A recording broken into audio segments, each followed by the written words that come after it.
इस रीजन में वो इलेक्ट्रिक फील्ड है। क्वेश्चन ये है कि वो इलेक्ट्रिक फील्ड क्या इसी रीजन तक कन्फाइंड है, क्या उसके बाहर भी है, किस टाइप का है, किस डायरेक्शन में है। तो इलेक्ट्रिक फील्ड की अब डायरेक्शन अगर सोचेंगे तो इसमें करंट किस डायरेक्शन में जाएगा, पॉजिटिव चार्ज इस डायरेक्शन में जाएगा, क्या इलेक्ट्रिक फील्ड की डायरेक्शन भी वही होगी? क्योंकि कंडक्टर के इनसाइड में जब जब वो चार्ज मूव करना स्टार्ट कर रहे हैं उस मोमेंट पे, तो इलेक्ट्रिक फील्ड की डायरेक्शन क्या है? अगर यहाँ पे देखेंगे तो इलेक्ट्रिक फील्ड की डायरेक्शन ऐसे है,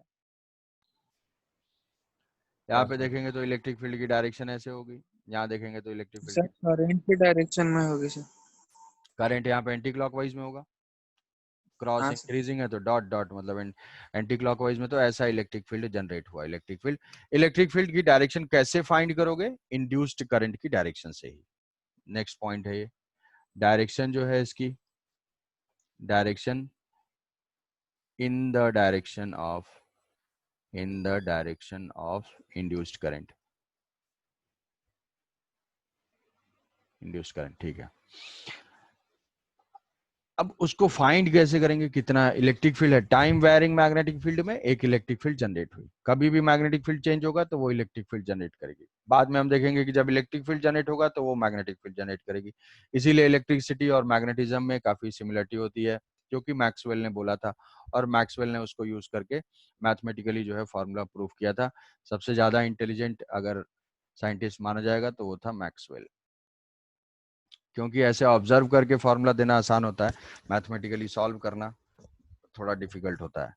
तो मैक्सवेल ने जो है ये सिमिलरिटी जो है फाइंड किया था, ऑब्जर्व किया था कि अगर इलेक्ट्रिक फील्ड और मैग्नेटिक फील्ड ये हो रहा है तो इलेक्ट्रिक फील्ड चेंज होने से भी मैग्नेटिक फील्ड होना चाहिए, और उस चीज को उसने मैथमेटिकली प्रूव किया और फिर डेमोन्स्ट्रेट किया कि ऐसे ऐसे है।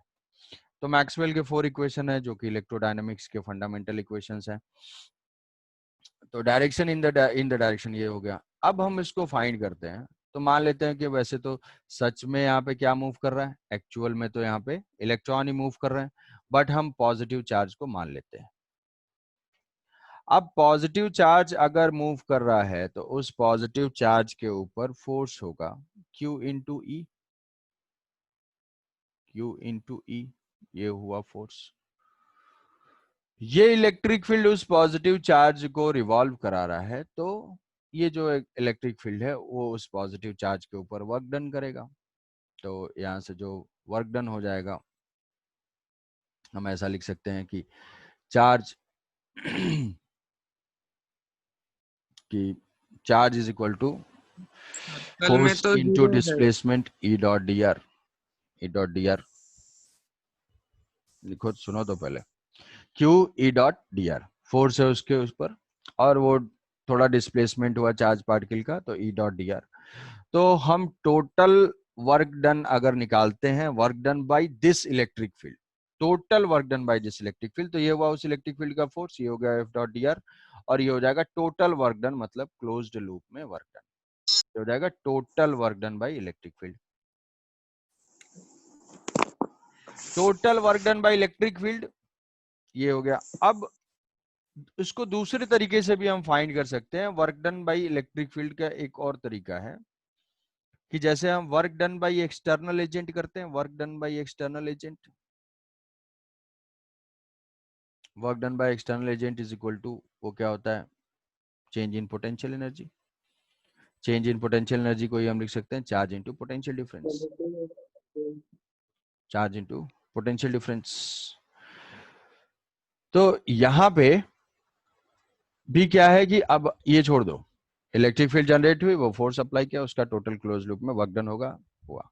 अब ये वर्क डन हम दूसरे तरीके से फाइंड करते हैं, फैराडेज लॉ को यूज करके, कि भाई एक पॉजिटिव चार्ज है, वो जब कंप्लीट सर्किल मूव कर रहा है तो उस सर्किल में इतना इंड्यूस्ड ईएमएफ है, उस सर्किल में इतना इंड्यूस्ड ईएमएफ है, और उस इंड्यूस्ड ईएमएफ के वजह से इतना पोटेंशियल डिफरेंस आया। तो अगर चार्ज इस लूप में सर्कुलेट करता है तो उस चार्ज के ऊपर वर्क डन क्या होगा, वो वर्क डन हो जाएगा, work done on the charge due to this is equal to charge, जितना चार्ज इनटू ई। ई क्या है, टोटल इंड्यूस्ड ईएमएफ। कौन सा इंड्यूस्ड ईएमएफ, जो यस सर। इस लूप में हुआ है, यही तो हमने फाइंड किया ना फैराडे लॉ को यूज करके। फैराडे लॉ हाँ सर। इस लूप में जितनी बैटरी का फॉर्मेशन हुआ पोटेंशियल डिफरेंस का हुआ, तो अगर ये प्लस चार्ज यहाँ से यहाँ रिवॉल्व करके एक कंप्लीट सर्किल में आता है तो हमें कुछ पोटेंशियल डिफरेंस मिलता है, जो है जो इतना हमने फाइंड किया है d5/dt से। तो अगर वर्क डन ऑन चार्ज हमने देखना है तो चार्ज इंटू पोटेंशियल डिफरेंस, जितने डिफरेंस से पास किया गया है तो q इंटू ई लिख दिया। मतलब ये हो गया कि अब ये जो वर्क डन है, ये वर्क डन पहले तो क्लोज पाथ में जीरो नहीं है, दोनों चार्ज एक ही चार्ज के ऊपर वर्क डन हो रहा है। हमने इलेक्ट्रिक फील्ड से कैलकुलेट किया तो ई डॉट डी आर का इंटीग्रेशन, और दूसरा यहाँ से कैलकुलेट किया तो ये मिल गया हमें क्यू इंटू ई। तो ये दोनों वर्क डन तो इक्वल होने चाहिए, उसी चार्ज के ऊपर है, तो उसी चार्ज के ऊपर है, तो हम यहाँ से हाँ अगर सर। लिखते हैं तो ये जो है दिस क्वांटिटी, पहला नेक्स्ट कंक्लूजन यहाँ से है कि Q into E dot D are जो है वो तो जीरो नहीं है, ये जो है वो जीरो नहीं है, ये नॉन जीरो क्वांटिटी है। नॉन जीरो क्वांटिटी है, ये बिल्कुल अपोजिट है, क्योंकि जिस टाइप की इलेक्ट्रिक फील्ड हम पहले पढ़ चुके हैं, कौन से टाइप की, electric field due to static charge. इसका मतलब ये जो इलेक्ट्रिक फील्ड यस है सर। वो इस स्टैटिक चार्ज के इलेक्ट्रिक फील्ड से बिल्कुल डिफरेंट है, ये बिल्कुल डिफरेंट है, एक अलग टाइप की इलेक्ट्रिक फील्ड जनरेट हो रही है जो कि टाइम वेयरिंग मैग्नेटिक फील्ड की स्पेसिफिक प्रॉपर्टी है। और इस इलेक्ट्रिक फील्ड की खास बात है कि ये नॉन कंजर्वेटिव है, नॉन कंजर्वेटिव है, ये जो है नॉन कंजर्वेटिव इलेक्ट्रिक फील्ड है। जब नॉन कंजर्वेटिव इलेक्ट्रिक फील्ड है तो work done in closed loop, work done by this charge, but work done by this electric field in closed loop, closed loop वो not equal to zero है। जब work done close loop में not equal to zero है तो हम ये बोल सकते हैं कि इसकी जो फील्ड लाइंस होंगी वो फील्ड लाइंस कैसी होंगी, electric field lines of this electric field will be closed loop. Yes sir. Yes sir. क्योंकि अगर क्लोज सेम ही डायरेक्शन में फील्ड फील्ड फील्ड मिलता जा रहा है तभी तो हमें कुछ वर्क डन क्लोज लूप में मिल रहा है। तो अगर जो है जो इसकी फील्ड लाइंस के बारे में हम सोचेंगे तो वो किस टाइप की होंगी, वो बिल्कुल क्लोज्ड लूप के फॉर्म में होगी, इसीलिए हमको वर्क डन जो है जीरो नहीं मिल रहा है। तो नेक्स्ट पॉइंट, जो इलेक्ट्रिक फील्ड है वो कोई नॉर्मल जो चार्ज की वजह से फील्ड था, और यहाँ पे जो इलेक्ट्रिक फील्ड है दोनों का नेचर बिल्कुल डिफरेंट है, बिल्कुल डिफरेंट है। ये वो कंजर्वेटिव होता था, वहां पे क्लोज लूप में वर्क डन जीरो होता था, लेकिन यहाँ पे हाँ बोलो। सर, तो इलेक्ट्रिक वर्क डन और मैकेनिकल वर्क डन डिफरेंट है। मैकेनिकल वर्क डन कहाँ से आएगा, ये सर तो मैकेनिकल वर्क डन तो है ही नहीं इसमें, दोनों तो हैं डिफरेंट, लेकिन यहाँ से कोई मैकेनिकल, ये मैकेनिकल वर्क डन नहीं है। इलेक्ट्रिक फील्ड का वर्क डन ये हम सब दो तरीके से फाइंड कर रहे हैं, चार्ज इनटू पोटेंशियल डिफरेंस और दूसरा F dot D are. Potential potential difference कहाँ से, ये जो है फैराडेज लॉ से आया है, ये जो है ई वो फैराडेज लॉ से आया है, ठीक है। जी सर।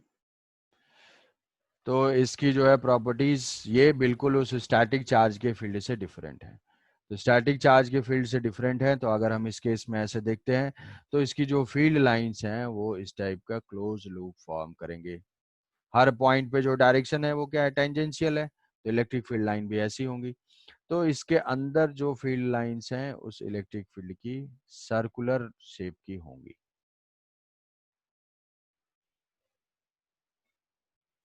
सर्कुलर शेप की होंगी।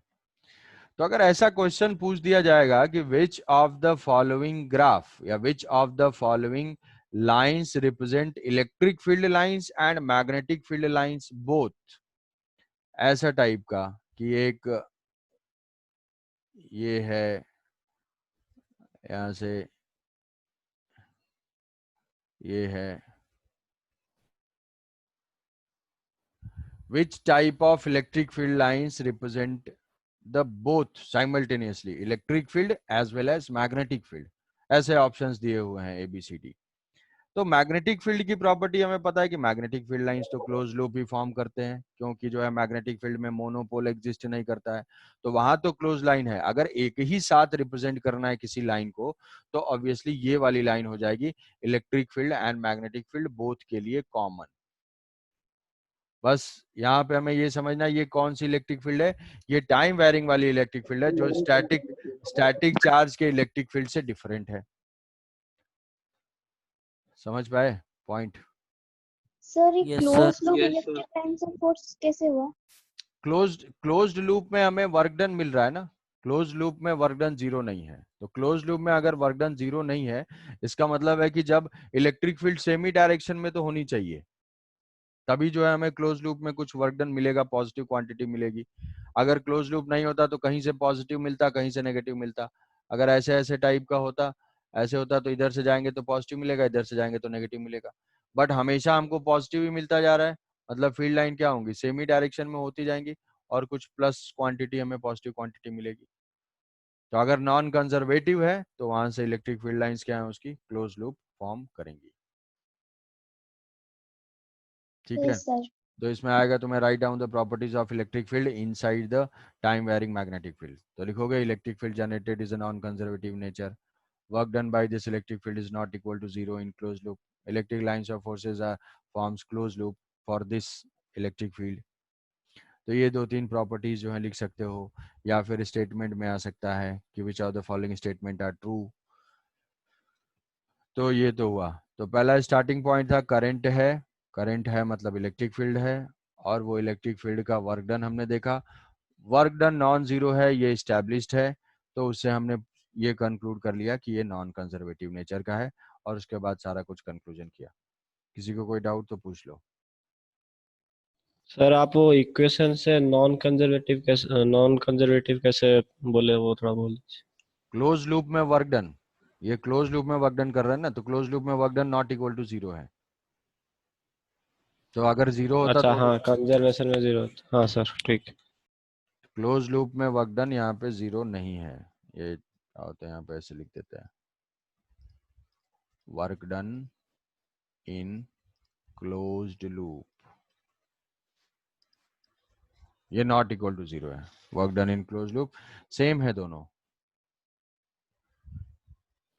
Charge into potential difference, force into displacement, दोनों क्वांटिटी इक्वल होनी चाहिए। ये क्वांटिटी तो है, इसका मतलब ये क्वांटिटी जीरो नहीं है।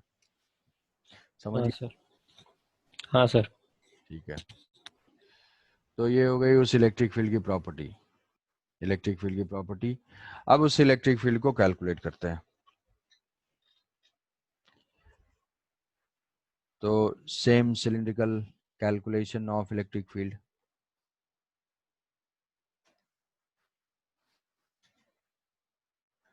कि वो सिलिंड्रिकल रीजन है, बहुत सिंपल वर्ड में सोचना है कि क्लोज लूप में फोर्स का डिस्प्लेसमेंट, फोर्स इनटू डिस्प्लेसमेंट हमें जीरो नहीं मिल रहा है। क्यों? Charge into potential difference. तो इसके लिए हम इक्वेशन लिखेंगे, यहाँ से आर रेडियस का है और यहाँ पे, अच्छा मान लो वो कंडक्टिंग रिंग नहीं होता, कंडक्टिंग रिंग नहीं है तो भी क्या इलेक्ट्रिक फील्ड होगा? इलेक्ट्रिक फील्ड तो हमेशा प्रेजेंट है। कंडक्टिंग रिंग होगा तो वहां पे करंट फ्लो करेगी, कंडक्टिंग रिंग नहीं होगा तो भी इलेक्ट्रिक फील्ड तो रहेगी ही रहेगी हमेशा। समझ पा रहे हो? वो तो हमने ऑब्जर्व करने के लिए, सोचने के लिए समझा कि यहाँ रिंग प्लेस करते हैं, करंट वहां पे है, मतलब यहाँ पे इलेक्ट्रिक फील्ड प्रेजेंट है, चेक करने के लिए। ठीक है, हवा चल रही है वो तो हम फील Yes, कर sir. सकते हैं ना, चेक करने के लिए कुछ ऐसे रखेंगे तो वो डिफ्लेक्ट होगा तो बोलेंगे हाँ यहाँ पे हवा चल रही है। तो उसी टाइप से इलेक्ट्रिक फील्ड वहां पे Yes, प्रेजेंट sir. है, उसको चेक करने के लिए हमने वहां पे रिंग रखा, उसमें करंट फ्लो हो रही है, फिर कंक्लूड किया कि चार्ज मूव करना स्टार्ट कर रहा है, मतलब फील्ड है यहाँ पे। वो फील्ड किस टाइप का है वो सब इक्वेशन से कंक्लूड किया।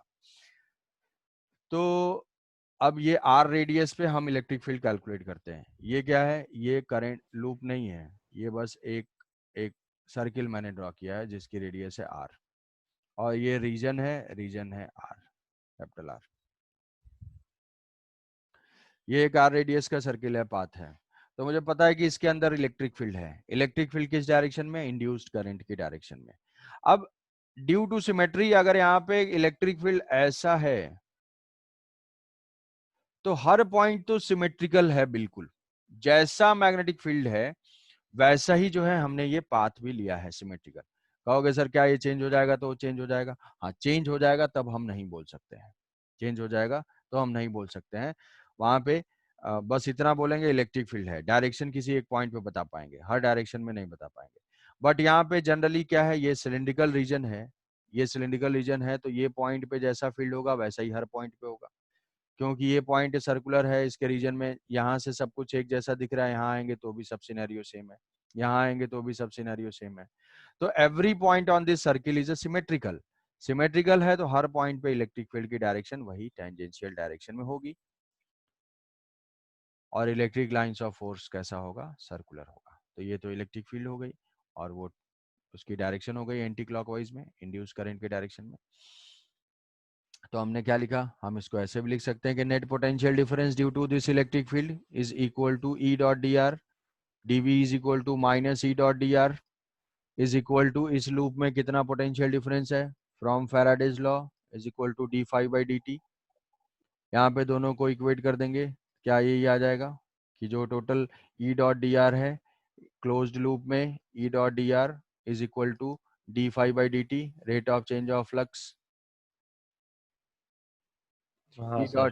Dot D R Yes, is the sir. Potential difference in the close loop, integrate कर दिया तो ये ई डॉट डी आर, इससे आएगा हमारा potential difference, total potential difference E is equal to minus D E dot D R का integration, और फिर फैराडे से इस लूप में total induced EMF minus of D phi by D T, दोनों को पुट कर दिया तो ये इक्वेशन मिल गया, E dot D R is equal to D phi by D T.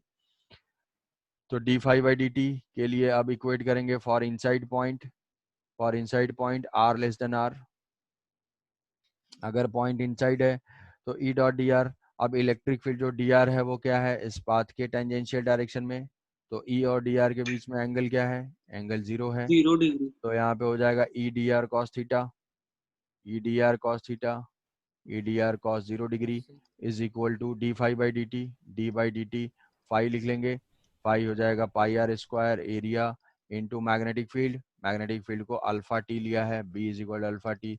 दुनिया में तुम्हारे लिए जितने भी क्वेश्चन आएंगे वो यही रीजन होगा और यही मैग्नेटिक फील्ड होगा और कुछ नहीं होगा।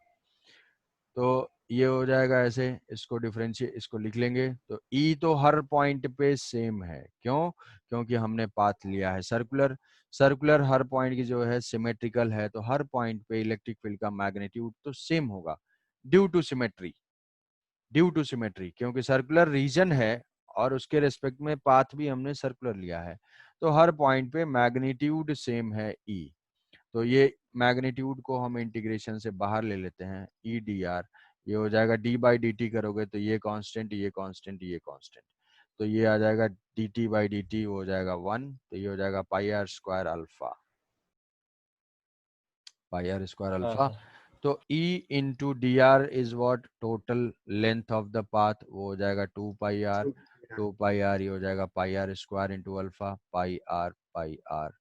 तो जो इलेक्ट्रिक फील्ड की magnitude I that is alpha R by 2। हाँ सर. इलेक्ट्रिक फील्ड जो है वो डिस्टेंस के साथ इंक्रीज होता जा रहा है, इलेक्ट्रिक फील्ड डिस्टेंस के साथ इंक्रीज होता जा रहा है, वो स्ट्रांग होता जा रहा है।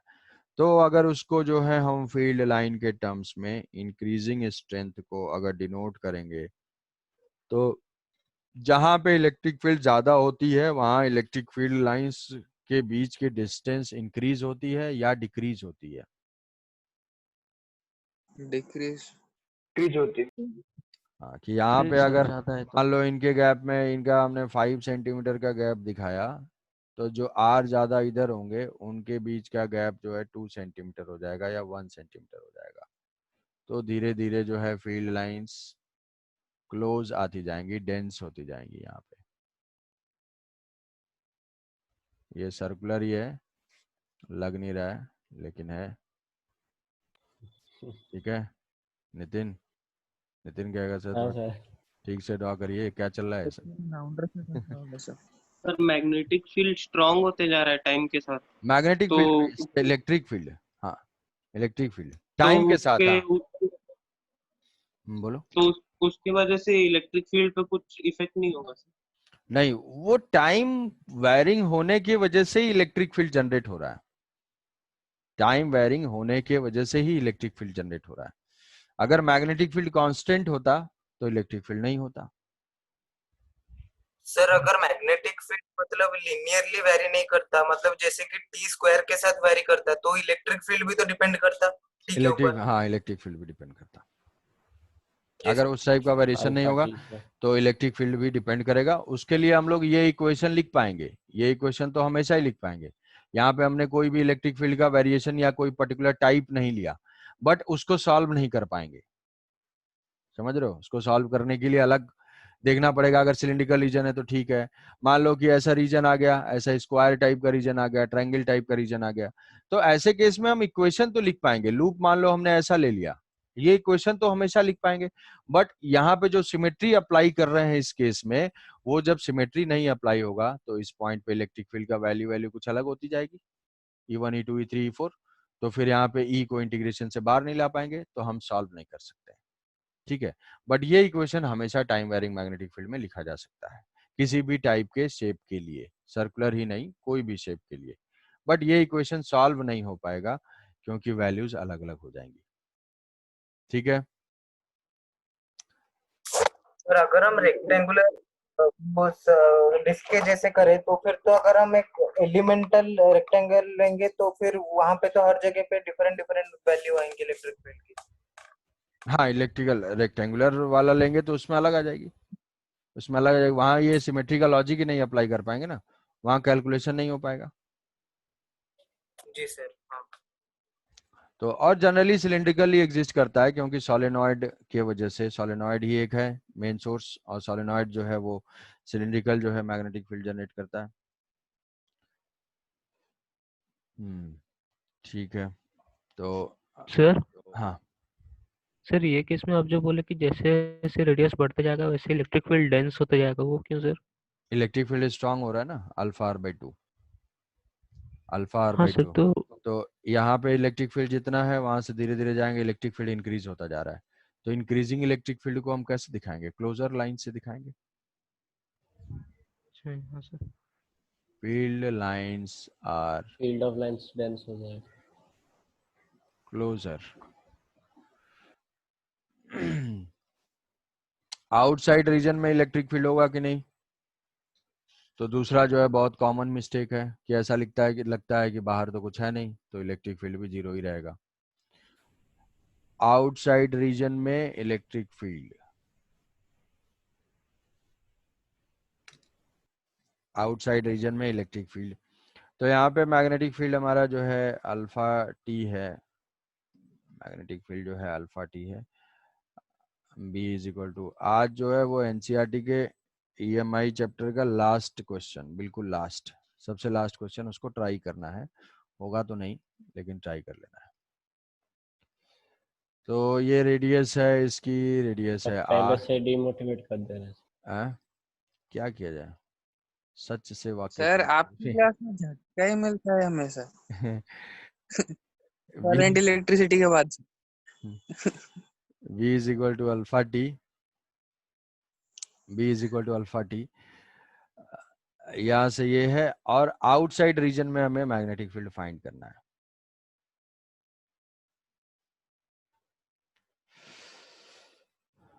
हाँ आर, तो सर वो करंट फ्लो कर रहा है उसके वजह से होगा शायद। तो आउटसाइड रीजन में मान लो हम ये लूप लेते हैं, ये ऐसे लूप लेते हैं,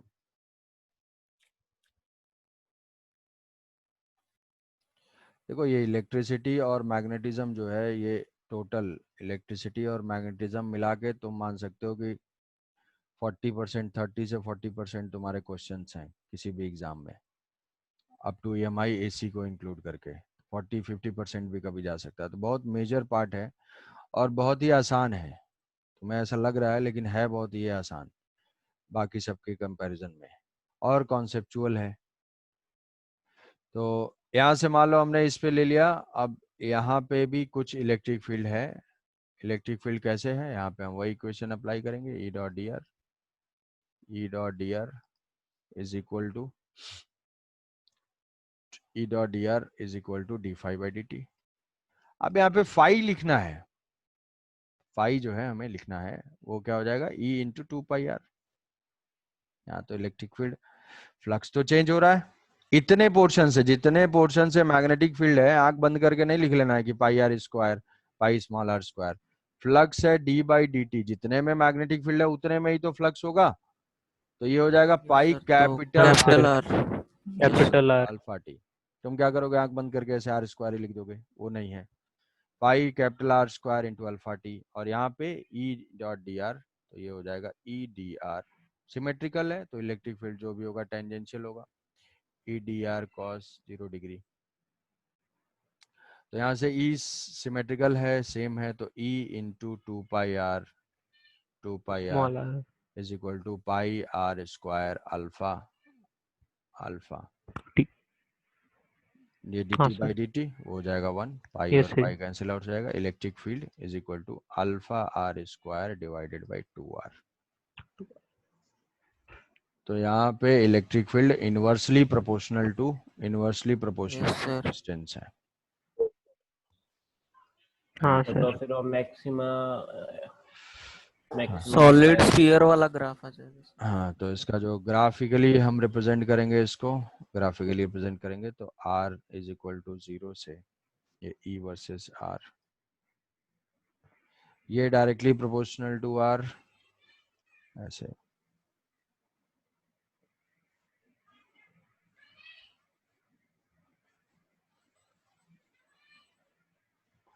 E डायरेक्टली हाँ proportional sir, R to the power 1, और यहाँ पे E directly proportional to 1 by R, ये मैक्सिमम वैल्यू है। तो आउटसाइड में भी इलेक्ट्रिक फील्ड है, इनसाइड में भी इलेक्ट्रिक फील्ड है, इनसाइड में directly proportional to R, outside में इनवर्सली इनवर्स प्रोपोर्शनल।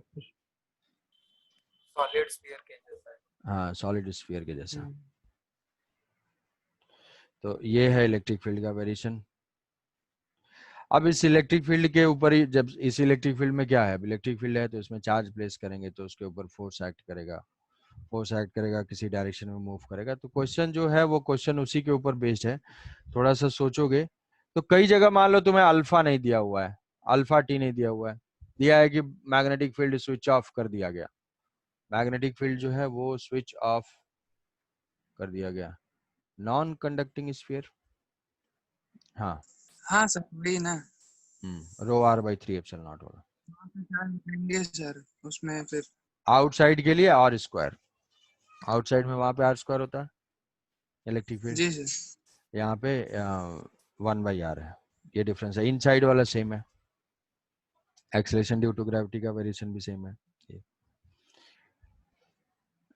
तो ये है। अब इसमें हमें क्या करना है कि इंड्यूस्ड ईएमएफ, अब जैसे मान लो कि हमें किसी भी दो पॉइंट के बीच में इसमें पोटेंशियल डिफरेंस अगर फाइंड करना है, किसी भी दो पॉइंट के बीच में, मान लो पॉइंट है यहाँ से यहाँ, कोई भी अभी लेते हैं, यहाँ से यहाँ अगर पॉइंट है, तो भाई वो तो इलेक्ट्रिक फील्ड के ऊपर डिपेंड करेगा। जो बताया था तुम्हें कि जो पोटेंशियल इंड्यूस्ड ईएमएफ होता है, वहां पे भी वो लिया था 25T लिया था मैग्नेटिक फील्ड। तो अगर इंड्यूस्ड ईएमएफ हम देखते हैं, इंड्यूस्ड ईएमएफ, तो वो तो यहां से यहां तक पोटेंशियल डिफरेंस होगा।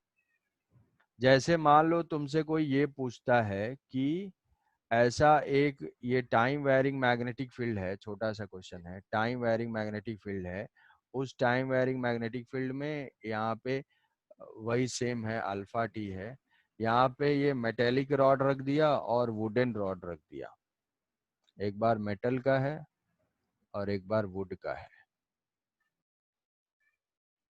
ठीक है। टाइम वेयरिंग मैग्नेटिक फील्ड में potential difference will develop only in metal, only in wood, और बोथ, और नन। Sir both.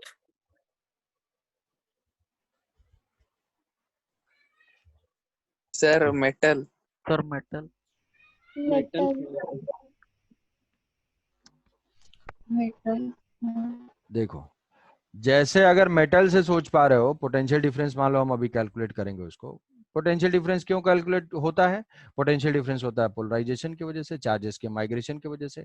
तो इसमें अगर सोचोगे तो क्या होगा, यहाँ पे कुछ इलेक्ट्रिक फील्ड है, वो इलेक्ट्रिक फील्ड क्या करेगा, चार्जेस को माइग्रेट करेगा। कैसे क्या कर रहा है अभी वो छोड़ देते हैं। तो यहां से यहां का जो पोटेंशियल डिफरेंस है, वो पोटेंशियल डिफरेंस तो लेंथ के ऊपर डिपेंडेंट है, लेंथ के ऊपर डिपेंडेंट है। तो चाहे वो मेटल का हो चाहे वुड का हो, इन दोनों एंड के क्रॉस पोटेंशियल डिफरेंस होगा। मेटल भी हो या वुड भी हो, सब में पोटेंशियल डिफरेंस होगा। ठीक है, दोनों में मैकेनिज्म अलग हो जाएगा। डिफरेंस क्या आएगा, मान लो हम इसको कनेक्ट कर देते हैं, रेजिस्टेंस से अगर कनेक्ट कर देंगे तो मेटल में करंट फ्लो करेगी, वुड में करंट नहीं फ्लो करेगी क्योंकि वो नॉन कंडक्टिंग है। तो ये पॉइंट जो है, जो पोटेंशियल Yes, sir. डिफरेंस आ रहा है, वो potential difference depends on length, ये बताया था उस टाइम पर, बोला था कि बाद में इसको एक्सप्लेन करूंगा। तो उसका रीजन क्या हाँ है, सर, कोई हाँ भी सर. अगर स्क्वायर लूप हम प्लेस करते हैं तो दो पॉइंट का पोटेंशियल डिफरेंस तो लेंथ के ऊपर डिपेंडेंट है, क्योंकि इलेक्ट्रिक फील्ड से हम कैसे पोटेंशियल डिफरेंस फाइंड करेंगे, ई डॉट डी आर, और इलेक्ट्रिक फील्ड हमें पता है। तो ई इलेक्ट्रिक फील्ड पता है, डी आर हम जो भी लेंगे, अगर सेम डिस्प्लेसमेंट सेम पॉइंट पे लेते हैं तो वो पोटेंशियल डिफरेंस तो सेम रहेगा, वुड हो, मेटल हो, जो भी हो, ग्लास हो, सबके पॉइंट्स के क्रॉस उतना पोटेंशियल डिफरेंस रहेगा। बट अगर उन दोनों पॉइंट्स को हम कनेक्ट कर देते हैं किसी रेजिस्टेंस से तो करंट फ्लो करेगी, अगर वो मेटल होगा तो नहीं होगा, तो फ्लो नहीं करेगा। बट क्या पोटेंशियल डिफरेंस रहेगा, पोटेंशियल डिफरेंस रहेगा। अगर वुड को हम यहाँ से यहाँ मूव कराते हैं, मान लो वुडन रॉड है और उसको मैग्नेटिक फील्ड में हम मूव करा रहे हैं, क्या इसमें पोटेंशियल डिफरेंस होगा? मोशनल ईएमएफ की सर वजह इसमें से इसमें तो चार्ज का माइग्रेशन ही नहीं होगा ना, तो इसमें तो सिर्फ मेटल में होगा लेकिन वुड में नहीं होगा। ये तो अलग मैकेनिज्म है, वो तो मोशनल ईएमएफ है, ये तो इमोशनल ईएमएफ है इलेक्ट्रिक फील्ड की वजह से। समझ रहे हो, मैकेनिज्म है वो अलग अलग। मैकेनिज्म कौन कौन सा, एक जो है लूप वूप के रोटेट होने की वजह से है, लूप से रिलेटेड मैकेनिज्म है। दूसरा सिर्फ कंडक्टर से रिलेटेड मैकेनिज्म है, इसीलिए तो उसको बोलते हैं मोशन ऑफ कंडक्टर। कंडक्टर अगर मूव करता है तभी जो है होगा। वुड को प्लास्टिक को ऐसे मूव कराएंगे तो नहीं ईएमएफ इंड्यूस होगा। बट अगर यहाँ पे कोई पूछता है कि भाई वुड और प्लास्टिक मैंने रख दिया है तो क्या दोनों एंड्स के क्रॉस पोटेंशियल डिफरेंस होगा, तो हम बोलेंगे कि हाँ, यहाँ पे तो पोटेंशियल डिफरेंस होगा, क्योंकि यहाँ तो पोटेंशियल डिफरेंस उसके ऊपर डिपेंड ही नहीं कर रहा है। वो तो उस रीजन में इलेक्ट्रिक फील्ड चाहे कोई मेटल हो चाहे ना हो, वो तो रहेगा ही फील्ड। समझ रहे हो? यस हाँ Yes, sir. ठीक है। Yes, sir. तो जैसे मान जी लो सर। कि, तो ये चीज ऐसा क्वेश्चन हो सके कहीं पूछ लिया जाए तो उसमें समझोगे क्लैरिटी दोनों चीज में कि ये मैग्नेटिक फील्ड है। लास्ट वाला क्वेश्चन आज जरूर ट्राई करोगे, अटेम्प्ट दोगे, सोचोगे तो फिर धीरे से अच्छा, बहुत अच्छा क्वेश्चन है। मान लो हम एक रॉड लेते हैं जो इसके क्रॉस प्लेस किया हुआ है,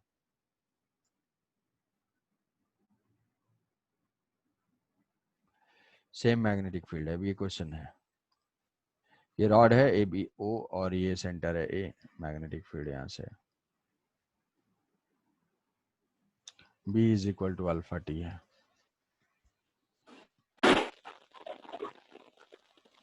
find the potential difference across O A. Potential difference हमें फाइंड करना है, ये रेडियस के लॉन्ग, इस फील्ड के रेडियस के लॉन्ग प्लेस्ड है। फाइंड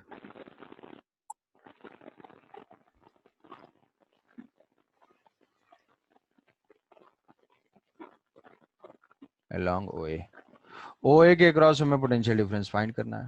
पोटेंशियल डिफरेंस फाइंड करने के लिए E dot D are, rod है, रॉड तो कोई फ्लक्स नहीं बता सकते हो, फ्लक्स तो कुछ है नहीं, तो इसके अक्रॉस पोटेंशियल डिफरेंस तो होगा।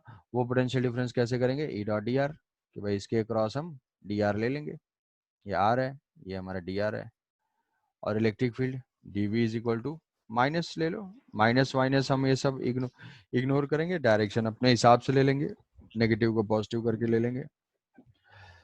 तो minus E dot D R, यहाँ पे इलेक्ट्रिक फील्ड कैसे है, इलेक्ट्रिक फील्ड सर्कुलर है, सर्कुलर है, तो यहाँ पे इलेक्ट्रिक फील्ड तो जीरो है। अल्फा आर बाई टू याद है, alpha R by two expression हाँ बिल्कुल सर. याद रखना है, अल्फा आर बाई। तो ये जो डी आर है वो तो लेंथ के अलोंग है, और जो इलेक्ट्रिक फील्ड है वो इस रेडियस के पैरेलल है। तो as E and D R perpendicular, so dv is equal to 0, dv is equal to 0, so induced EMF across OA is equal to 0। Radius के अलोंग कोई रॉड प्लेस्ड होगा तो उसमें Yes, sir. थिन रॉड है, thin rod है, तो उसके cross induced EMF 0 रहेगा। E डॉट डी आर इसमें 0 है, इसलिए वो 0 होगा। समझे? तो यस सर। ठीक है, तो एक क्वेश्चन और अटेम्प्ट करोगे, उसको हम लोग कल डिस्कस करेंगे कि सेम मैग्नेटिक फील्ड है, अब वो सेंटर के लॉन्ग प्लेस नहीं है, उसको एल लेंथ का रॉड है, मैग्नेटिक फील्ड जो है क्रॉस है,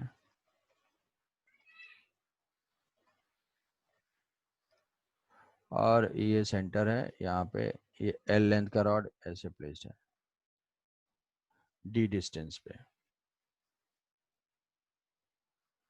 सारे क्वेश्चन जितने भी इसके ऊपर आएंगे सब इसी के ऊपर बेस्ड होंगे, तो ये रिजल्ट अगर याद रखोगे तो तुरंत हो जाएगा कोई भी क्वेश्चन। ये एल लेंथ की रॉड है, ये डी है, इसकी रेडियस आर है, और मैग्नेटिक फील्ड अल्फा टी है। तो जैसे भी है, हमें बस इस ए बी पॉइंट के अबाउट इंड्यूस्ड ईएमएफ निकालना है। Find the potential difference between A B. Completely inside the magnetic field है, completely inside the magnetic field है, और उसमें इलेक्ट्रिक फील्ड का एक्सप्रेशन है, वही यूज करना है, सेम मैग्नेटिक फील्ड है। तो ई डॉट डी आर करके ए से बी के लिए पोटेंशियल डिफरेंस फाइंड करना है। कल की क्लास में उसको हम लोग डिस्कस करेंगे, ठीक है।